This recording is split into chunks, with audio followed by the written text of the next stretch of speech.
Hey YouTubers, well the buggy's back in the garage after the ECU fix. I went hot rodding it around for a little bit. Notice on the decel it pop out a second. So instead of trying to get the transmission rebuilt again and paying an arm and a leg, searched around on YouTube, and there's a guy named EZGEZE has a concept of drilling a hole on the passenger side of the case.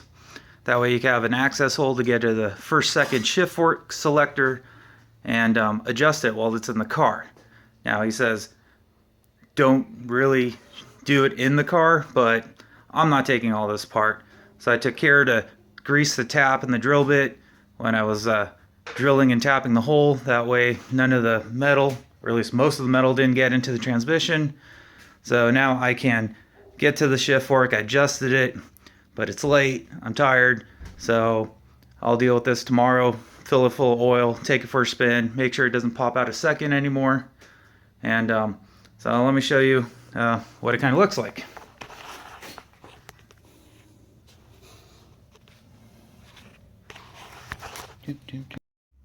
So as you see, there's the hole I drilled. There's the shift selector fork adjuster bolt. You can kind of see the rod in there to the left a little bit. The hole is a 7/8 hole saw.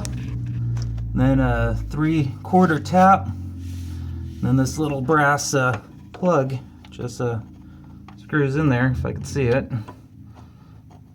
Oh, come on. Yeah, fat fingers. I got a camera and a light bar in the way. And fumble.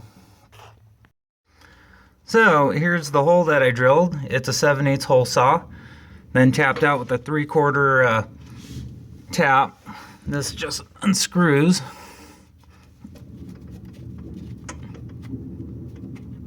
And it gives me access to the first second gear shift fork selector. So I adjusted it because I think I either bent the shift fork. I'm pretty sure I bent the shift fork. And now it fully engages. I need to get some transmission fluid in there, put the plug back in, and take it for a spin. So EZGEZE likes using these KO seals that look like that.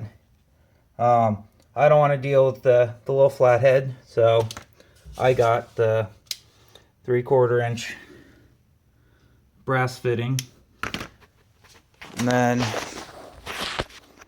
went to Harbor Freight and picked up their tap and die set. Yeah, it was $50, but hey, it comes with everything from a 1/4 to 1 inch. So if you're doing any radiator mods with AN fittings, it'll be a good thing to use. And yeah.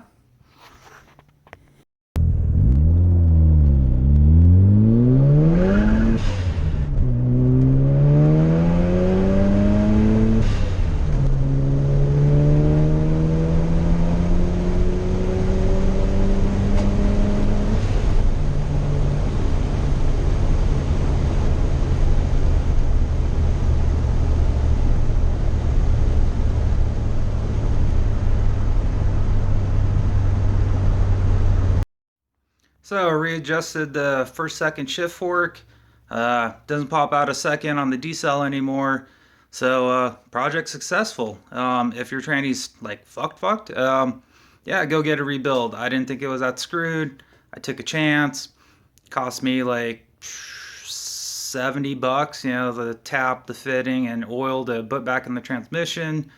But so far no issues, so no more power shifting, which means shifting without taking your foot off the gas, because these are single cone synchros and not triples like new cars where, you know, you get away with shit like that. So lesson learned, no more power shifting.